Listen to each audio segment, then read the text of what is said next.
Hire our channel.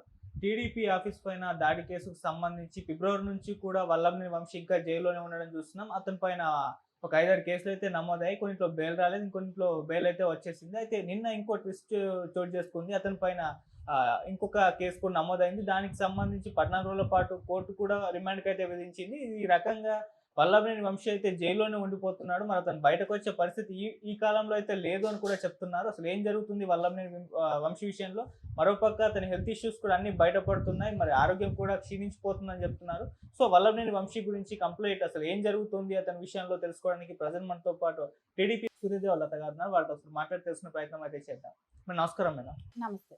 Madam ఫిబ్రవరి నుంచి కూడా వల్లభనేని వంశీ జైల్లోనే ఉన్నారు. సో అతనికి సంబంధించి కొన్ని వీడియోలు కూడా బయట వస్తున్నాయి. అంటే హెల్త్ ఇష్యూస్ మొత్తం కూడా క్షీణించిపోయాయని చెప్పేసి కూడా చెప్పడం చూస్తున్నాం. అయితే నిన్న అతని పైన ఇంకో కేసు నమోదైంది. దానికి సంబంధించి కూడా అతని పైన 14 రోజుల పాటు అయితే రిమాండ్ విధించారు. ఈ రకంగా అతనికి ఇప్పుడు 2, 3 కేసుల్లో అయితే బెయిల్ రావాల్సి ఉంది. అప్పుడే బయటకు వస్తారు. సో ఇప్పుడైతే అతను బయటకు వస్తే పరిస్థితి కూడా లేదంటున్నాడు. మరి ఏం జరుగుతుంది వల్లభనేని వంశీ విషయంలో? వల్లభనేని వంశీ విషయంలో అందరికీ తెలిసిన విషయమే. ఆయన సత్యవర్ధన్ని బెదిరించిన కేసే కావచ్చు, కిడ్నాప్ చేసిన కేసే కావచ్చు, పార్టీ ఆఫీస్ తగలబెట్టమే కావచ్చు, ఇంకోటి ఇళ్ల పట్టాలు దగ్గర స్కాములు చేయడం, ఇట్లా పలువురు కేసుల్లో అయితే అతను ఉండటం కానీ ఇవన్నీ తెలిసిందే కదా. సో చాలా స్కామ్లు అంటే గ్రావెల్స్ దగ్గర కానివ్వండి, ఇసుక దందా, ఇట్లాంటివన్నీ కూడా పలు రకాల దీనిలో ఆయన ఇదిగా ఉన్నారు. అంటే ఇప్పుడు ఏంటంటే ఇప్పుడు ఆయన హెల్త్ క్షీణించింది లేనిది అనేది జైల్లో ఉన్నాడు కాబట్టి అక్కడ అధికారులు చూసుకుంటూనే ఉంటారు. అంటే అంత ప్రాణం మీదకి వచ్చింది అని అన్నప్పుడైతే వాళ్ళ హాస్పిటల్లో చేరుస్తారు కదా. అంటే మామూలుగా దగ్గు వచ్చిందా ఇట్లాంటి చిన్న చిన్న వాటికైతే పెద్ద పట్టించుకోరు. అంటే మెడిసిన్ ఇస్తారు, అక్కడే మెడిసిన్ ఇస్తుంటారు కాబట్టి పెద్ద ప్రాబ్లం ఉండదు. సరే, కాకపోతే ఇక్కడ ఏంటంటే కేసుల్లో ఉన్నాడు. ఆ కేసులో బెయిల్ రావాల్సింది ఉంటుంది. మళ్ళీ దాని ఇంకో కేసు ఉన్నది మూలాన దాని గురించి దానికి మళ్ళీ బెయిల్ రావాల్సింది ఉంటుంది. సో ఈ రకంగా ఉందే కానివ్వండి, ఆయన పరిస్థితి హెల్త్లో అంత సివియర్ ప్రాబ్లం ఏదైనా ఉంటే మటుకు అది పోలీసులు పర్యవేక్షణలో ఉన్నాడు కన్నట్టే కదా జైల్లో ఉంటే. సో వాళ్ళు చూసుకుంటారు. సో దాని గురించి భయపడాల్సిన పని అయితే ఏమీ ఉండదని. హైదరాబాద్ షిఫ్ట్ చేయబోతున్నారని కూడా వార్తలు వస్తున్నాయి మేడం. అంటే ఆ స్థాయికి వెళ్ళిపోయింది అతను ఆరోగ్యం అని కూడా అంటున్నారు. హైదరాబాద్ వరకు షిఫ్ట్ చేస్తున్నారా లేదా అనేది ఇంకా తెలీదు. క్లియర్ కట్గా అయితే ఇంకా రాలేదు బయట. సరే, ఒకవేళ షిఫ్ట్ చేయాల్సిన అవసరం ఉంటే షిఫ్ట్ చేస్తారు కదా. ఇప్పుడు విజయవాడలో అంత పెద్ద హాస్పిటల్స్ లేవా అని అంటే అది కూడా కాదు. అంటే వీళ్ళు కూడా అడుగుంటారు, మేము హైదరాబాద్లో వెళ్ళి చూపెట్టుకుంటాం అనేది కూడా వాళ్ళకు ఉంటుంది. అంటే గతంలో ఏమైనా ట్రీట్మెంట్ అక్కడ చేయించుకున్నది ఏమైనా ఉందా, సో అవన్నీ కూడా చూసుకొని అంటే ఆయన అవసరానికి అక్కడ చెక్ చేస్తారు. సో లేదు ఇక్కడికన్నా బెటర్ ట్రీట్మెంట్ వేరే చోట ఉంది అని అనుకున్నప్పుడు అప్పుడు షిఫ్ట్ చేస్తారు. కానీ ఇప్పటికిప్పుడే అయితే షిఫ్ట్ చేస్తున్నారు అనేది అయితే ఇంకా క్లియర్ కట్గా తెలియలేదు కదా. ఓకే. సో నిన్న నమోదైన కేసుకు సంబంధించి అంటే ఏం జరిగింది మేడం? నకిలీ ఇళ్ళ పట్టాలంటున్నారు. ఆ కేసుకు సంబంధించి ఎటువంటి వివరాలు ఉన్నాయి మేడం?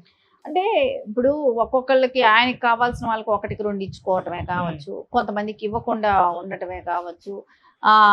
ఇప్పుడు ఎవరైనా వేరే పార్టీ సానుభూతి పరులు ఉన్నారనుకోండి, వాళ్ళకి ఇవ్వకపోవటమే కావచ్చు, కొన్ని అమ్ముకోవటం కావచ్చు, ఇలాంటివన్నీ కూడా చేశాడు.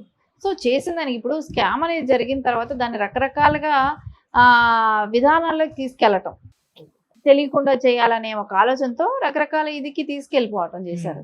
సో ఇవన్నీ ఇప్పుడు వాళ్ళ ఆలోచన ఒక్కటే నడిచింది. మనం ఎవరిని ఏం మాట్లాడినా, ఎవరిని ఏం చేసినా, రాష్ట్రంలో ఎంత దోచుకున్నా, ఏం జరిగినా కూడా మనకు 30 సంవత్సరాలు జగన్మోహన్ రెడ్డి గారు సీఎంగా ఉంటారు.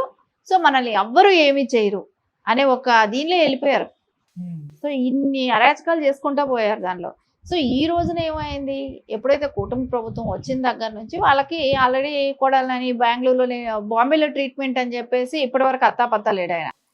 ఎక్కడున్నాడో కూడా తెలియట్లేదు. అంటే ఏంటంటే మొత్తం ఇప్పటికి 5 ఏళ్ళు మైకం దిగి ఇప్పుడు తెలుస్తుంది వాళ్ళకి. వాళ్ళు చేసిన స్కామ్లే కానివ్వండి, దీనికే కానివ్వండి, ఎక్కడ వెళ్ళిపోవటమే కావచ్చు, వేరే రాష్ట్రాలకు వెళ్ళిపోవటమే కావచ్చు, లేదంటే దేశాలు తరలిపోవటమే కావచ్చు, ఇవన్నీ కూడా జరుగుతున్నాయి. ఇంకోటి ఏంటంటే వంశీకి ఇంకొక బెటర్మెంట్ ఆప్షనే అనిపించింది. ఏంటో తెలుసా, వాళ్ళ మిస్సెస్ అడిగేవాళ్ళు ప్రతిసారి ఒక్కడే ఉన్నాడు అని. ఇప్పుడు కసిరెడ్డి ఉన్నాడు, పిఆర్ ఆంజనేయులు లిక్కర్ స్కామ్ లో పిఎస్ఆర్ ఆంజనేయులు గారు ఉన్నారు. వీళ్ళందరూ కూడా జత చేరారు కదా. అంటే ఒక టైంలో ఆయనకి వాళ్ళకి పడదు, కానీ ఇప్పుడైతే అందరూ ఒక పార్టీ నుంచి వెళ్ళిన వాళ్లే కాబట్టి వాళ్ళు అధికారులే అవ్వచ్చు. కానీ పార్టీ కోసం పనిచేసి జైలుకి వెళ్ళిన వాళ్ళు కాబట్టి సో వాళ్ళందరూ కూడా ఒకే చోట ఉన్నారు. అది కొంచెం వెసులుబాటు లాగానే అనిపిస్తుంటది వంశీకి. ఓకే మేడం, వల్లభనేని వంశీ విషయంలో అసలు జగన్మోహన్ రెడ్డి గారు కూడా చేతులు ఎత్తేసినట్టుగా కూడా కనిపిస్తున్నట్టే, బయటకు తీసుకొచ్చే ప్రయత్నాలు కానివ్వండి ఇటువంటివి ఏం కూడా చేయడం లేదు, బయట కూడా మాట్లాడలేదు.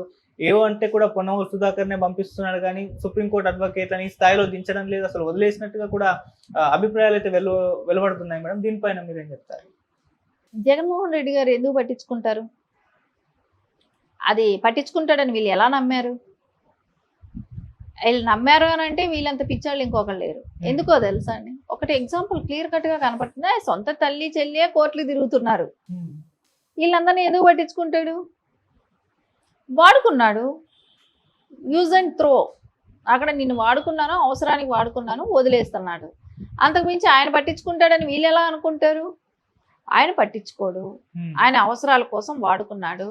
సో ఆయన కోసం వీళ్ళు చేసిన మాటలే కావచ్చు, వీళ్ళు చేసిన పనులే కావచ్చు, వీళ్ళు చేసిన ప్రతి స్కామ్లో వాళ్ళకి వాటాలు పంపించడమే కావచ్చు, నియోజకవర్గ స్థాయి నుంచి కూడా వీళ్ళు వాటాలు పంపించడమే కానివ్వండి, ఇవన్నీ జరిగాయి కదా. సో అంతవరకు వాడుకున్నాడు. సో ఇప్పుడు వీళ్ళు జైలుకి వెళ్తే ఆయనకి ఏంటి, వీళ్ళు రేపు అది ప్రూవ్ అయిపోయి లైఫ్ లాంగ్ జైల్లో ఉన్నా కూడా ఆయన బాధపడరు. సో ఆయన పోయేదేంటి? వీళ్ళ జీవితాలేగా పోతాయి.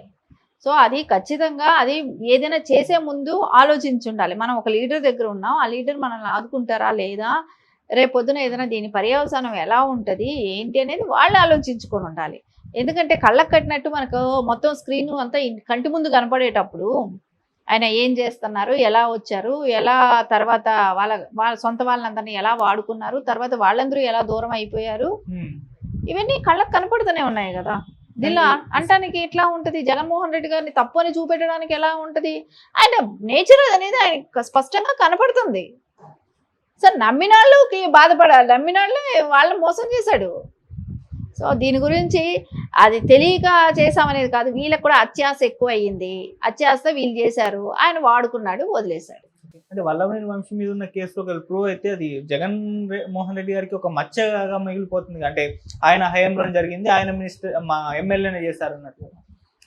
అంటే ఆయన హయాంలో చేసింది అనే వాళ్ళు చాలా మంది ఉన్నారు కదా. ఇప్పుడు ఐఏఎస్లను కూడా మనం చూస్తున్నాం కదా, వాళ్ళు కూడా జైలు పాలు అవుతున్నారా, ఐపీఎస్లు వెళ్తున్నారా? అంటే ఇవన్నీ ఏంటి, జగన్మోహన్ రెడ్డి గారితో కలిసి పనిచేసిన వాళ్ళందరూ కూడా జైలు జీవితం గడపాల్సిందే. ఆయనే జైలుకి వెళ్ళేటప్పుడు సో వీళ్ళు వెళ్తే తప్పేంటనుకుంటారుగా. సో మేము మటుకు జైలుకి వెళ్ళాలి, మీరు మటుకు సంపాదించుకొని ఏసీ రూముల్లో పడుకోవాలా అనుకుంటారుగా. సో అందుకే అందరినీ వరుస పెట్టి జైలుకి పంపిస్తున్నాడేమో. సో ఉండండి, సో నేనెందుకు ఖర్చు పెట్టాలి, నేనెందుకు మిమ్మల్ని ఇడిపించాలనే స్థాయిలోనే ఉంటుంది. సో ఇప్పట్లో మరి వల్లభనేని వంశీ బయటకు వచ్చే పరిస్థితి లేదని చెప్పేసి అంటే కొంతమంది అడ్వకేట్లు, లీగల్ అడ్వైజర్ వీళ్ళందరూ కూడా మాట్లాడుతున్నారు. మరి వచ్చే ఛాన్సెస్ ఏమన్నా ఉన్నాయా మేడం? ఇప్పుడు ఏదైనా సరే బెయిల్ అనేది ఎప్పుడో ఒకప్పుడు వస్తుంది, ఖచ్చితంగా బెయిల్ అనేది వస్తుంది కదా. ఎట్లాంటి కసాబ్లాడానికి కూడా లాయర్ వేసాడు బెయిల్ కావాలని చెప్పి. అలాంటి దేశం ఉంది అంటే ప్రతి వాళ్ళకి అప్లై చేసుకునే ఇది ఉంటుంది, దాని తీవ్ర పర్యవసానం బట్టి ఉంటుంది. ఆ కేసు ఎప్పటికైనా వస్తుంది. సో అది వీళ్ళ దగ్గర వీళ్ళ ఎవిడెన్స్లు ఏమున్నాయి, వీళ్ళు ఎప్పుడు లోపల తెచ్చుకోగలరు అనేది ఒకటి ఉంటుంది. సో ప్రాసెస్ అంటూ ఉంటుంది, ఆ ప్రాసెస్ లో ఎప్పుడు అనేది రావచ్చు. సో ఇంకా నెక్స్ట్ ఏవి కేసులు లేకుండా ఉండాలి. సో అవి అయితే ఉన్నప్పుడు ఖచ్చితంగా బయట వస్తాడు. అనారోగ్య పరంగా వచ్చాడు అని అంటే హాస్పిటల్లో చూపెట్టుకుంటాడు, మళ్ళీ జైలుకి వెళ్తాడు, అంతే. దానిలో చేంజ్ అయితే ఏమి ఉండదు కదా. సో అనారోగ్య పరంగా వస్తున్నాడు, దానికోసం బెయిల్ అంటే దాని తీవ్ర స్థాయి ఏది అనేది కోర్టులు గ్రహిస్తాయి కదా. సో అలా వస్తుందా, సో ఎలా వస్తుంది అనేది అయితే అది కోర్టుల దృష్టిలో ఉంది. ఏదైతే ఉందో డిపార్ట్మెంట్ వాళ్ళు, సో వాళ్ళు చూపెట్టే ఎవిడెన్స్లే కావచ్చు, ఏ కేసులో ఎంత తీవ్రత ఉందో